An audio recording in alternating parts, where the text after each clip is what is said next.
Fox and Marvel, they always do great work together. Ever since I was 3, I wanted to play quarterback for the New York Giants. Aspiring to mediocrity. The prop master put an apple on this teacher's desk because this film had no prop master, and someone just went with the cliches. Also, to make the teacher look like even more of a Reed-hating asshole. I call it a biomatter shuttle. AKA transporters from Star Trek. Also, Fantastic Four reboot wastes time with kid Reed Richards, a backstory that precisely tells us he's been thinking about the biomatter shuttle since he was a kid. It's a jump back in time so wasteful I wonder why they didn't start with a recreation of the Big Bang. But once I test on biological materials, Movie spends a lot of time on young Reed trying to convince me that a 10-year-old could ever be this smart yet still be in public school. Hey, clobbering time. So the future thing got this catchphrase from his abusive asshole brother? I wonder what Jack Kirby might have to say about this representation. I'm just looking for a power converter. Reed is an uber-genius child, but his morals are shit as he tries to steal the power converter before the 5-minute mark. Also, why didn't he just go to the Tashi station? I realize Reed's family is poor, but this is supposedly 2007, according to the movie, the year the iPhone came out, and 2 years after YouTube debuted, but he's still using a 1996 computer for some reason, and it still works well enough to power his bullshit matter transporter. Stand back a little. How much further back can he really go at this point, though?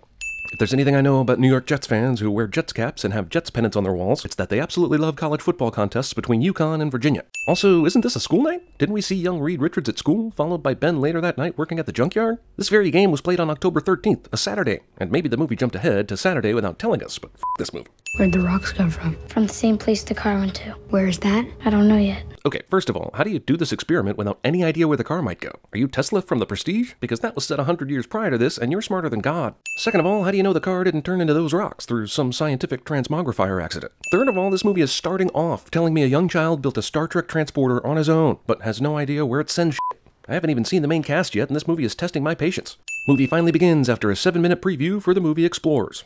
Also, this movie might have been badass if it had literally jumped ahead in time 7 years every 7 minutes of the film. Alas, this is the only time it does that. Have you ever seen a science fair with so many participants using the exact same trifold display? Also, this entire first row of science projects here looks completely devoid of students, almost as though they were thin on extras for the day or something. Shall I alert the fire department? Why does high school Reed have any continued interaction with his 5th grade teacher?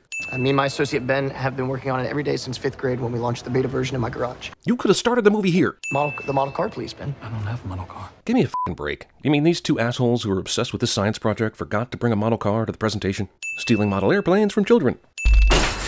Absolutely no one is startled when this backboard shatters, almost like they were expecting it. Or perhaps even from the Sahara. We're not. Science project that clearly works and is amazing is disqualified because Reed's 5th grade teacher is a dick. I don't see any real science here. And yet you've been teaching it for years. USA! USA! You're a dick. Cameras capture child actor casually talking to Miles Teller. We've gone so far as to send matter to another dimension, but we haven't been able to maintain a field long enough to bring that matter back. What is a government scientist doing at a science fair?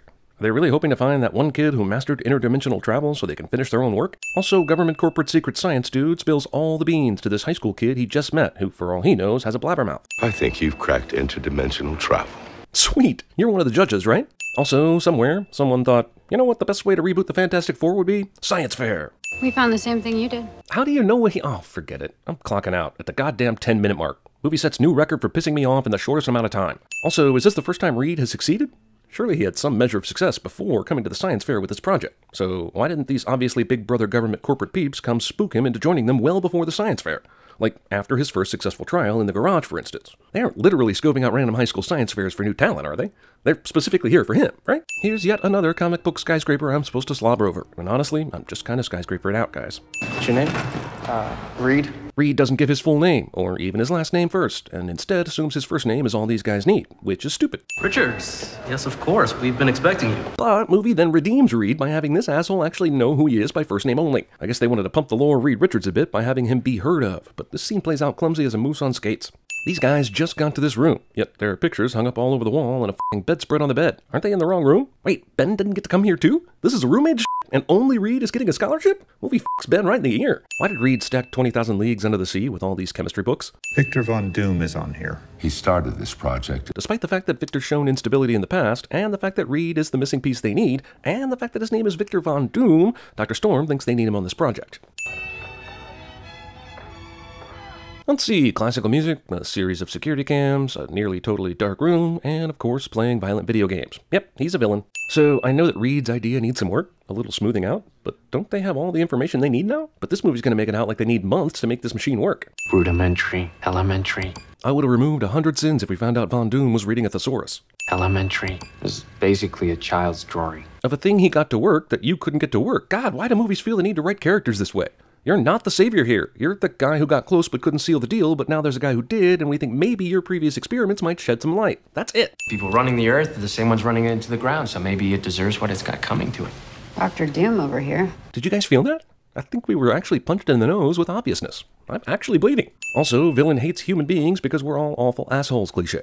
So we've got Norman Wilson and Wallace from The Wire playing father and son in this movie, and it just makes me wish I was watching The Wire. In fact, I think I will watch The Wire. Fantastic Four is, or the Fast and the Fan-Four-Stick. Hero at the beginning of the movie who enters a street race suddenly has car trouble cliche. How much do I love this street race? Let me count the ways. 1. Were you racing again? What is this, Big Hero 6? The Fast and the Furious? The Phantom Menace? Meaningless montage full of people building things we had no clue what they are, writing stupid shit on a dry eraser board, and looking into microscopes. The speedy construction of this thing would be really impressive if it didn't look fake as shit. Look, everyone knows when you put together a team of young geniuses, you need more than one hot girl. Otherwise, someone's gonna get jealous and turn evil after she falls in love with one of the other dudes. We're finished. I mean, this was after a day, right? Here's how to get the thing back to Earth. Oh, okay, we're done. At least that's how I imagine it. Maybe this really did take months. Also, if they were really finished, how is it that no one told Victor about it until now? Obvious leftover Rise of the Planet of the Apes effects were copied and pasted into this movie. What you are in effect seeing is someone clicking Control-C and Control-V. Organic test commencing. Jesus, you can't try with a rat first? Or a fern? This is an organic test, not a primate test. Standing by for video acquisition. What? You send a monkey to another dimension and somehow expect video to travel however millions of light years back to you in real time? You do know that even light takes a long time to travel at space, right? The f***? Here's where I wish the movie had taken a weird turn and made the monkey get whatever superpowers these asshole humans get when they go. But no one would find out until after the humans had gone, and they come back to find Super Monkey terrorizing the Earth, and they have to fight him. That shit would have played, man. Looks like we're next. After one successful test? You betcha. I think it's time to start coordinating with our friends at NASA. The evil corporate guy decides they need to send astronauts instead of the people who built it. This sounds like some horrible short-sighted decision, but he's absolutely f***ing right. You guys know who built the Apollo spacecraft? Went to the moon? So Doom's going to make this speech about how the people who built the Apollo spacecraft didn't get any glory. But the people who built the Apollo spacecraft also didn't have test pilot expertise like Neil Armstrong. I mean, why are you qualified to shoot yourselves into space anyway? People who make baseballs aren't Mike Trout either. Unless we go first. Scientists decide to personally run the machine at their own peril cliche. Also, let's think about this for a minute. They do this because they want the glory, but do you think this company they work for is even going to acknowledge it? Hell no. They'll be fired, maybe even go to jail, and they'll still get NASA to run the machine. And you can't tell me these smart people decided to do this because they got a little drunk. Even worse, our so-called heroes, people of science, decide to drag totally out of his element Ben Grimm into this launch. Just like every comic book movie, the heroes just happen to have a perfectly sized suit for the guy they called in to join them just an hour ago. Wait, they didn't call her too? For real? Ben gets to go before her? These guys are assholes. She worked just as hard as they did. Maybe they thought she'd be against it, but that's exactly why you guys need to ask her anyway, f***wads. Somehow, Sue didn't get any other warnings about the machine until the quantum gate was active. These doors open automatically to let them out in the new dimension, even though they did no such thing for the monkey on the trial run. The monkey didn't even get a space helmet. Hey, Victor, I think you should see this. You better come take a look at this cliche. Also, putting the American flag in the ground causes bright green cracks to emanate from the surface, and none of these guys thinks, maybe we should head back. Nope. I'm good. The guy who loves to street race is the one asshole with a fear of heights. When did all these nerds get rock climbing skills? There's so much nope going on right now that I wonder if these guys can even be considered geniuses anymore. Movie steals the friends go to someplace dangerous and touch something that will give them superpowers thing from Chronicle. These guys are scientists, right? Why would any of them think that they should approach this definitely alien energy pond? Are you f***ing serious? We can't leave him! You did just see him green melt, right? Even with all the stuff going on, I don't know where this fire came from. It's been nothing but green goo explosions since this all started. I also don't know how fire decides to wrap around Johnny and turn him into a superhero instead of pure ash, but hey, that's the kind of movie we're watching, right? Oh my god. Exactly. Ben turned into a stone man because rocks went into his capsule. Johnny turned into a fiery guy because fire got in his capsule. But apparently Reed Richards turned into a stretch guy because I can't figure it out really. Thankfully for the plot, enough alien world essence spilled out into the room upon their return to also infect Sue with superpowers. Oh yeah, and she's invisible because love, I guess? Ah, cut to black, the editor's best friend. Damn, this movie cuts to black a lot. We're analyzing what happened to you. Whatever it is, we can find a way to reverse it. Unkeepable implied promises. Also, almost an hour into this 1 hour 39-minute movie, and we are still just wrapping up the origin of their powers bullshit. Ben's reveal as the Thing is watered down heavily by the fact that we saw his ass in a fairly well-lit room just a minute ago. Nothing of note happened until a year later. Another dimension that our scientists have taken to calling Planet Zero. No, they haven't. Surely they would have called this the Baxter FF4 or Dirty Sex Pleasure Boob before going to Planet Zero. We have the direct link. Awesome. I know bureaucracy takes a while, but you're just now asking for permission to send more people back to the superpower planet? Are you saying it took that long to rebuild the machine? 'Cause bullshit. 2,000 meters in 6 seconds. New record. The movie spares us on how these characters began to cope with their abilities in favor of going straight to the fact that they're working for the government. No questions asked. But in a reboot, where you bother to go all the way back to Reed's childhood to tell this story, why leave that out? If that's the type of thing you'd cut out, why not just start this movie right at the point where Reed gets accepted to Baxter and have them be the Fantastic Four within 15 minutes? Your balance is getting better. Why are you on fire right now? Do you prefer being on fire while having conversations? Either these government people are forcing Ben to watch his in-the-field work on video, or he chooses to. Either way, a sin from us. I can't finish it without Reed. Reed's not coming back. He abandoned us, left us here. Yeah, how exactly did he just leave the facility without anyone seeing it? The last time we saw him, he was here, but we don't know how he escaped or even how he urinates without his penis drooping into the water. The FBI, CIA, and NSA have blips of Reed here and there, but they can't seem to see A pattern. What the hell do you mean? You mean Reed's learned how to be a stealth super spy since he left the building? Is he looking for anything else? He was searching for him. You know, him. As in the guy you should instinctively know as Ben Grimm. Is he looking for anything else? He was searching for him. Turn on the music to find Reed's patterns. She's gonna find Reed by listening to music. Too many seconds of her glancing at 15 monitors and figuring out where Reed is. Oh, come on. Like, none of the top minds in the military at the super-secret facility searching for Reed could have found this f***ing pattern on their own? Reed reflexively looks back for anyone on this deserted road with reverse projection x-ray vision who could possibly see him subtly change his face in the car. Also, it would have been interesting to actually see him learning this skill, but movie forces it down your throat with 30 minutes left. Reed borrows heavily from the Hulk, but that's a different studio, so who the f*** cares? He was born March 14th, 1986? The movie started in 2007 with Ben in 5th grade, remember? That's some serious physical and mental stunting for a 21-year-old. It's definitely Jamie Bell's birthday, but not the f***ing characters. Captain Nemo. That's him. Isn't it great that he loved that book so much he made a huge point to tell you about it? And why such an obvious name anyway? This probably should have killed the f*** out of Reed. Somehow Ben, despite his deformity, is still convinced to turn on his lifelong friend by the military that is obviously just using him. Movie rips off Star Trek Into Darkness. It's about this time in the movie that I'm wondering, shouldn't Tim Blake Nelson be playing the leader by now? I saw him get infused with the gamma radiation in The Incredible Hulk, so... Johnny, you need to listen to me. I did listen to you, and that's what got me here in the first place. Wait, did Dr. Franklin tell everybody to get drunk and then use a machine that had been tested one time just so they could all get some artificial glory? I missed that scene. How did Victor get a Jedi costume while on the other planet? Victor? Not possible. Oh, shut the f*** up with your not possible. How many tens of thousands of dollars did you use to film somebody saying not possible in a science fiction movie? That's our job, assholes.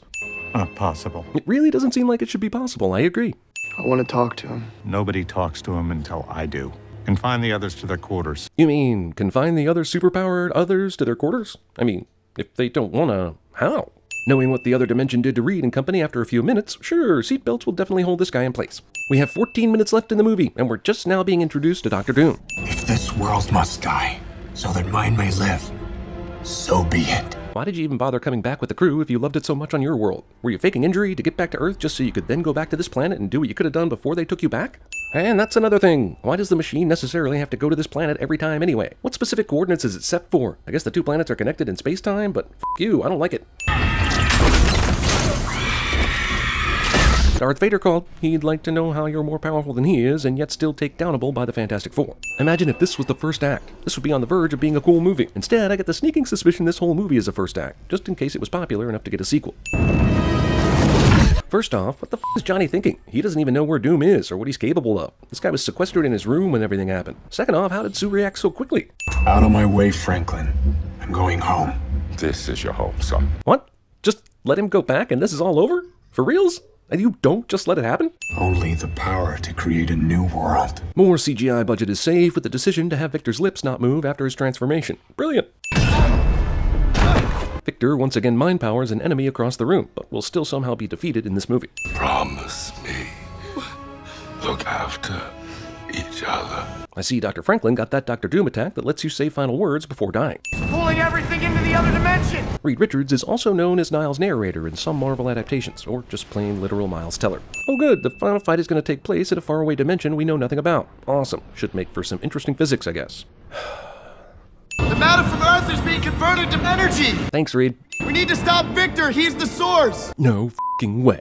Again, Victor seems utterly omnipotent. Also, you stole that from The Incredibles. For the final fight, instead of just green mind blasting Reed into space, Victor decides to throw rocks at him, and then fist fight him, because this shit ends in 13 minutes including credits, and only Victor seems to care about getting us to the finale, even if it means his own stupid-ass demise. We can't beat him. He's stronger than any of us. Yeah, he is. But he's not stronger than all of us. He clearly is. You guys in tandem took a huge ass beating a minute ago. Instead of flying up, Victor takes the slow ass rock elevator, as though he's unaware this movie only has 12 minutes left of total runtime. Also, rock elevator. Also, you stole that from Scar and the Lion King, and you didn't even sing a song to earn it. Guy who was mind-owning everyone just a few minutes ago somehow has to resort to throwing rocks at his opponents on his home planet. Now! Alright! It's clobbering time! Despite the fact that he turns visible, gives away his position, and is at least 10 to 20 feet away from Doom, Doom stands there and takes this punch. No, seriously, what just happened? Is the movie gonna even try to explain? These four somehow fly back to Earth via the direct-to-other dimension link Doom oh, f it. Roll the credits already. This shit is beyond unsequelable already. Just shut it down. Thank God black holes take forever to produce, even though untold energy was hitting the planet a minute ago. While the world may not know what you did to save it, the men and the women in this room do. That's why we prepared our usual box of croissants, cinnamon rolls, and enchiladas. Or is that a tray full of shaved turkey? And what if we say no? Say yes. Military agrees to the Fantastic Four demands because the thing is scary. I think that the four of us should have a name. You know, for marketing purposes, having nothing to do with the work we came here to do. How about two guys, a girl, and the thing that nobody wanted? Artificial rivalry between Johnny and Ben is artificial. Gotta say, it's fantastic. Say that again? What an asshole. Like you need it said again, as if you misheard it, or need it repeated for dramatic reveal or some shit. It's fantastic. Yes, it is. Guys, I got it. Ready? Yeah. Wow, both this movie and Ultron ended on a not completing the line moment. Can't call either one a ripoff of the other, they both came out the same summer, but still, this is some bullshit, right? Pretty sure it is. Also, oh, I guess they're rolling credits.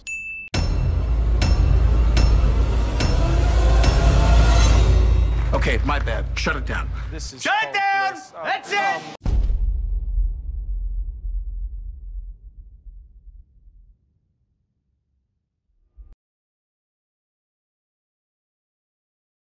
The sum of the square roots of any two sides of an isosceles triangle is equal to the square root of the remaining side. I think you've cracked interdimensional travel.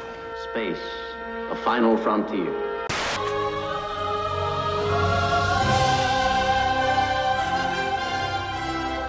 It's real. What did I tell you? 88 miles per hour! 5, 4, 3, 2.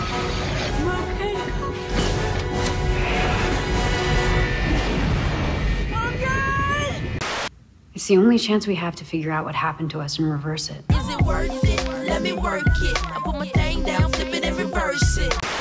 I'm an adult. I don't need your handouts. I'm an adult. Victor, don't do this. There is no Victor. There is no Dana. There is only Zoo.